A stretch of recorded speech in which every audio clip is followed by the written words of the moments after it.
Do it live. All right, therapists expose women. We'll do this very relatively. Okay, yeah, we gotta wrap this shit up. Here we go right here. A therapist, we have 3 therapists. All right, that are basically gonna say when women use therapy, they're using it to give themselves a reason for them to play the victim in their relationship, to justify their behavior and weaponize therapeutic research and data against the man. So you hear this narcissist controlling, he was a narcissist. All right, this came from therapy. This came from women getting information about possibly what might be plaguing them in a relationship, and they come out and weaponize it against the people who don't go to therapy. I learned that 88% of men are narcissists. All right, and he was doing this and he was doing that to me in a relationship, and that caused me trauma and pain. So we played this one clip before, but we'll play it again to set up the other clips. This woman says right here, she's a therapist. YouTube.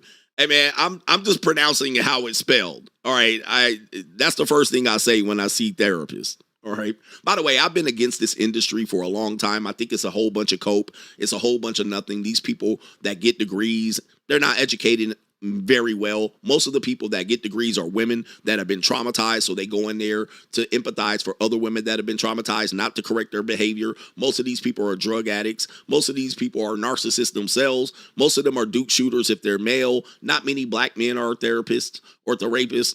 All right, and most of these women that use it, they're just trying to come weaponize the victimhood, weaponize the therapy against the male. All right, so this woman says right here, how a female narcissist use therapy as a stage. All right, I played this video before, but we're going to use this right here, where they go into therapy and they're going in there to perform. It's performative. It's not to learn. It's not to become better. It is to use this as a stage. When a female narcissist comes to therapy, they're normally looking for someone to validate them. So if you've ever wondered how they show up, keep watching. I'll give you 3 takeaways. I know that I'm going to see a victim. Here comes the tears. Here comes the drama.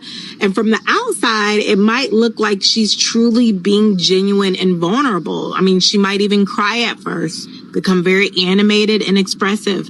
But as a therapist, I start to notice some patterns, start to notice that she weaponizes her emotions. Her tears are not always about pain. They're more about power. And whenever I push for accountability, the waterworks begin. She reframes the entire narrative. She's the one who's always misunderstood, always the one who gave too much, and somehow everyone else has failed her, including her partner, her parents, her kids, even the therapist. She uses the session to dominate, not to grow. Instead of reflection, she's blaming. Instead of accountability, she's deflecting. And if you challenge her, then you become the enemy and she never comes to therapy again. So therapy becomes a stage. And if you're not a discerning clinician, you might miss the fact that what you're watching isn't healing. It's image management. Ooh, it's image management. Shout out to this sister right here. I believe this 100%. Even young people that go to therapy, it's just image management. You know, you were a piece of shit young person. You did people wrong. You didn't want to be held accountable, and now you're managing your image. I'm in therapy doing the work, and my therapist said, man, shut the fuck up. Shut the fuck up. All right, this is bullshit. Your therapist is just trying to milk that motherfucking insurance for $250 an hour. Shut the fuck up. And they're putting you on head meds to control you. All right, and them head meds is nothing but probably sugar pills half the time, but that's neither here nor there. Now you a customer. Now you're a customer. In order to play your game on stage, now you got to take 5 pills a day, like a goofy. All right, but it says as a therapist, there are some patterns. There are the patterns I'm trained to see. A female narcissist often comes to therapy not to grow, but to get validation for her victim narrative. It's a masterclass in image management. The session becomes a stage, and if you don't play your part, you become the next villain in her story. Now, this is what I want men to realize. This is why I told you, if a woman keeps threatening to harm herself, get rid of that bitch. Why? Because you become the next villain. That's all you're going to become. Okay? You're not going to help her through it. I can help her, coach. You're not going to help her through it. You're just going to be the next villain. Okay? You're going to be the next person she blames for her issues. And the previous guy who got rid of her, she can put that past, and now you're the next villain. You're the next bad guy. And it's a pattern of this. Everybody's the next bad guy. The teacher, the coach, the therapist, the next boyfriend, the next husband, the next baby daddy. You are the next villain. So you got to recognize that. This is why I tell men, if a woman tells you to engage in some sort of therapy or counseling with you and you're not married to her, leave the relationship. You're a girlfriend. We're going to go to couples counseling. Dip. All right? It's worthless. Leave it alone. She's going to basically use the therapist as a referee and to go in there and do performative image management. All right. And say you're the bad guy. See, she was talking about you. You're the narcissist. It's never going to be helpful. It's never self-reflecting. It's never to improve. And when I say never, I mean never. All right. Much of this shit is just therapists using these people, mostly weak links, to justify why they're a fucking loser and a weak link. All right. This is 98% of the cases. And the therapists don't give a fuck. All right, they making their money. They scamming the insurance. All right, run their insurance again. By the way, you guys know that if you go in to see any therapist and you use any insurance, they're gonna diagnose you automatically. So when people say I got this and I got that, and mental health is real, because look at all these diagnoses for antidepressant and anti-stress and anxiety. Well, look at all these people using insurance. If you use insurance and not cash, you automatically get a diagnosis. You can't avoid it. They have to diagnose you with something to justify scamming their insurance for $250 an hour. Now, let me tell you this. If you use cash, you can tell them, hey, I want to see you and I want to settle this issue that I have. I just want to hear from someone. I want to be heard. Here's $250. Do not diagnose me. They will not diagnose you. They will not diagnose you. You will not leave there with a diagnosis. They will literally handle your issue. They will bounce that shit off of you. And the therapist will say, well, I can't scam this nigga for 10 sessions at $250 an hour. That will be $2,500. He ain't got it. So I'm going to resolve this issue and I ain't going to book this nigga for further appointments. All right. I'm glad I talked to you for an hour. Thanks for the $250 in cash. Bounce. All right, but as long as insurance is involved, they like book 10 sessions, book another 10 sessions, book another 10 sessions, put this nigga on SSRIs, put them on mental health stability, stabilizers, and shit like that. See what I'm talking about? That's how thin line between, well, why are all these people experiencing depression? Insurance, that's why. That's why. Because you automatically have to get a diagnosis under insurance. All right, they have to. The only way they get paid is to diagnose you with something. But anyway, schedule an appointment with your therapist. All right, here we go. We have another one here that says right here, when a man controls, we call it abuse. When a woman controls, we call it trauma. Let's talk about it. Okay, here we go right here. This might piss some people off, but it has to be said. Not every tier means someone's a victim, and not every man is automatically the abuser. Let's talk about vulnerable narcissism in women, the face of narcissism nobody wants to address. We've been trained to see narcissism as arrogance, grandiosity, and entitlement, usually in men. But vulnerable narcissism wears a completely different mask. It hides behind pain, it hides behind sensitivity, it hides behind the very real experiences of trauma, but weaponizes those experiences as a tool to control. Here's how it plays out. A woman gets dysregulated and demands that her entire family reorganize around her emotions. This right here is where men are failing in relationships, because you don't realize that they're requiring the family, the boyfriend, the husband, whoever you are, to organize around her emotions. How important is that for you to understand? When I tell you about thought and plotting, when I tell you about why emotions should not supersede logic, this is why. Because she can always pull you back in. Well, I know this makes sense, but we're going to reorganize around my emotions. I'm going to hurt myself, so let's reorganize around that. All right, I'm going to hurt you. I'm going to divorce you. I'm going to feel like I'm going to hurt the kid. We're going to reorganize around her emotions. I'm not happy. I'm not happy. I'm not happy. I'm not happy. Reorganize the entire family around her emotions. The kids and the father wakes up happy. She wakes up miserable. We reorganize the whole day around her fucking emotions. Now, you got to realize, once a person sees that you're doing that, they're going to keep doing that at will. This is narcissism, but they will claim that you're the narcissist and controlling and abusive. When a person does this, this is a grown child with child with breasts.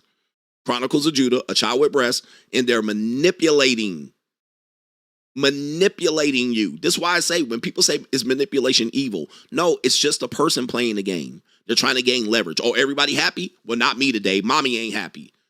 All right. And if mama ain't happy, nobody happy. Okay, everybody sad, but I'm happy. Everybody fucking fix your face and start smiling. See, this is organizing the household and the family and the boyfriend around her emotions. Have you ever seen this? You know, the woman has a piss poor day and she comes home, or you take her out somewhere and she all miserable sitting at the dinner table. What's wrong, honey? What's wrong? What's wrong, baby? What's wrong? Well, I don't know. She gets home and now she happy.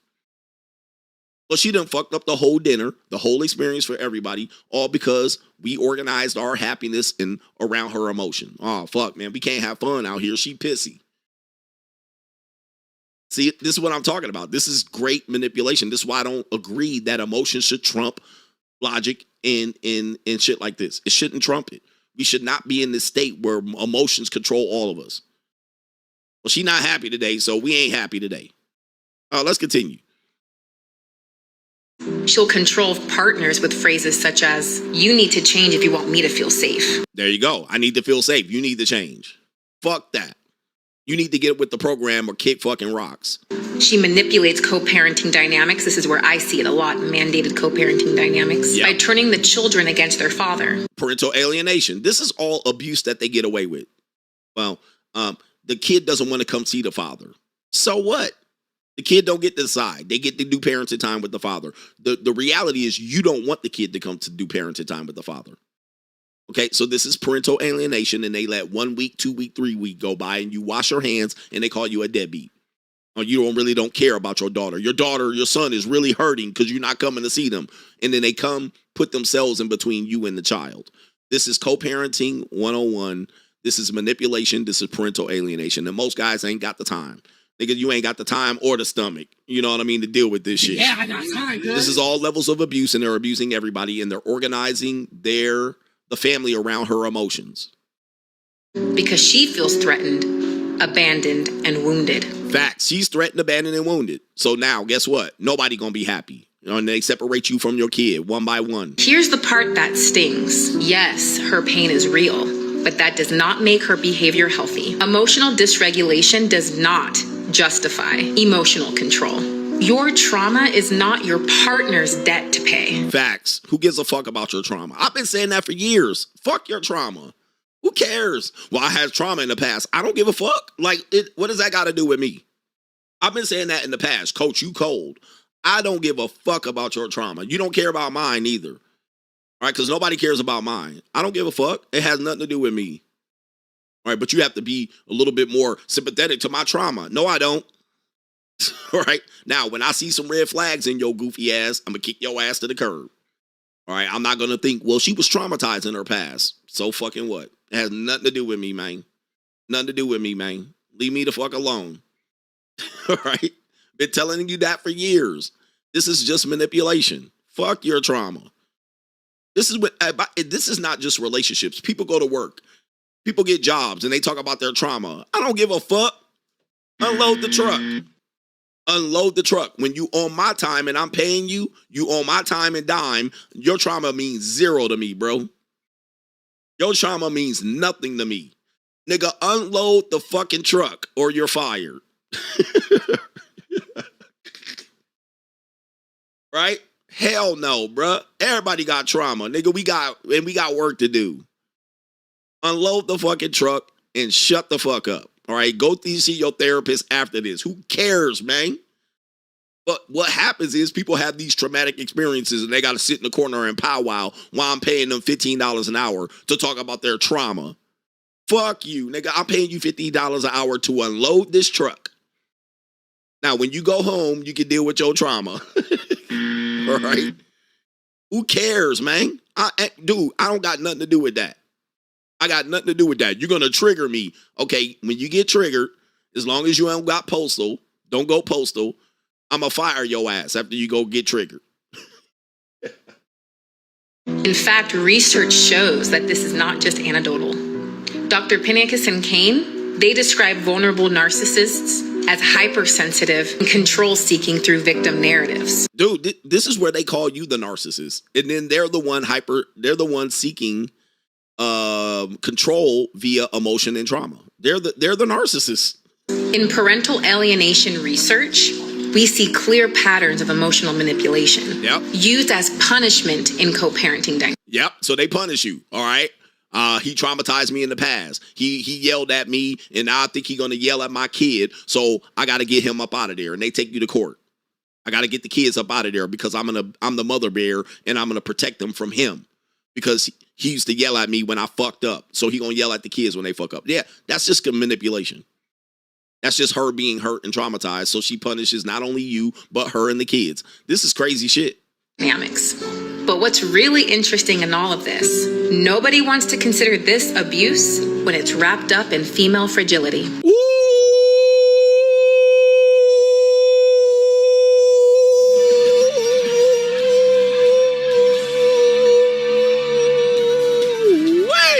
Gotcha, bitch. Nobody considers this abuse when it's wrapped up in female fragility. Gotcha, bitch. And then they use everything: toy soldiers, police departments, CPS, child support, family court, toy soldiers, lawyers, everybody, court of public opinion, social media, court. They use every goddamn body because they're female fragility. Now, if a guy did any of these things, then they taking custody from you. Woo, way. The Me Too movement exposed real abuse, but it also gave some women a shield to hide behind and to avoid accountability. Say, oh my God. Woo, wait. Gotcha, bitch. Cassie. So the Me Too movement did just show abuse. Men were abusing their power, position of power. Yep. But the women were volunteers. They weren't victim. That's exactly what she said. Wait, these bitches was sucking dick and trying to sleep their way to the top. Then when they got Academy Awards and the motherfucking gravy train ran out, now they the victim? Nah, fuck that. Cassie, same thing. She saw another girl getting tricked on. She left with nothing, had to marry a personal trainer. Now she came back with a 9-10 year victimhood story, and then boom, dodge accountability. But she was out there sucking dick voluntarily and getting herpes in her mouth, allegedly. Y'all, hell nah. Hell nah, bruh. Nope. Gotcha, bitch. So I'm a dodge accountability for 9-10 years of decision making. I had Stockholm syndrome and I couldn't control it. Bullshit. And my brain still wasn't developed yet. So I put, I was on OnlyFans at 19 and 20. Now I'm a changed woman at 25 and 26. No. Nah, I ain't forgetting. The nigga, the internet's forever. You ain't changed shit. All right, nah. And I was going through some trauma. I was in a dark place. Okay. Well, my dick about to go in a dark place. Open your mouth. Don't be trying to be a changed woman now when I saw you suck your dick on the internet. Nah, bruh. Let's stop the bullshit. If you cry enough, society will believe that you are the victim. Facts. But if a man did these same controlling behaviors, monitoring where you go, who you talk to, demanding constant reassurance, we'd That's a big one. You need to reassure me. That's manipulation. call it emotional abuse. Control is control, no matter who is doing it. And sometimes covert female narcissism hides in plain sight because we confuse tears with truth. Fact. Oh, my Lord. Help this woman. Gotcha, bitch. Help her. Lord, pray for this woman. Hey, whoever this woman is, if you want to come over to my show right now, if you want to come CGA, I would lay hands on you. I do feel like I should lay hands on this woman. All right, who agrees? I agree. All right, who's this woman's name? Let me see. I'm going to DM her. Lady, you are doing the Lord's work. If you want me to lay hands on you, sister, I got you. I'm going to put hands all on your hips. I'm sorry. I want to just pray for you, my sister. I'm Deacon Clapcheeks. And I think I need to put hands on this woman, all right, and pray for her to go forward and keep delivering this message of deliverance to us and us men right here. Protect this woman and protect her with the shield in the hands of the Lord, CGA, God Allah. All right. And if I want to put hands all over this woman, I'm going to put, where's she at? All right. I'm going to get in her DMs. All right. I'm going to get in her DMs, sister. All right. What else you got to say? This is not about blaming women. Don't get your knickers in a twist, loves. This is about owning that dysfunction wears many faces. True healing requires that we are willing to call out unhealthy patterns. It's very easy for us to all do it externally until it's time to do it on ourselves, even when it's uncomfortable. Don't believe me? I'll link the research down below, because knowledge is power and ignorance is a choice. All right, this woman got tattoos all on her fucking... All right, I seen her, bro. She got more red flags than the Chinese Communist Parade. All right, but I did see that. She a witch. She a witch too. That's why she knows. She a real witch.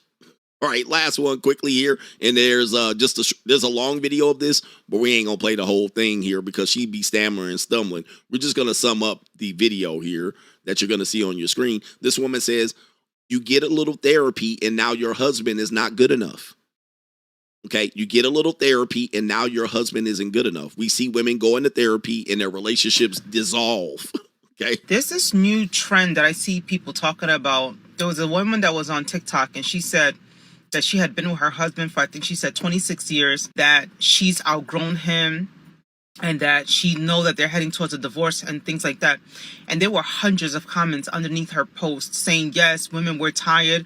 You know, we go to therapy, we get better, and the men, they lag behind. They don't want to get better.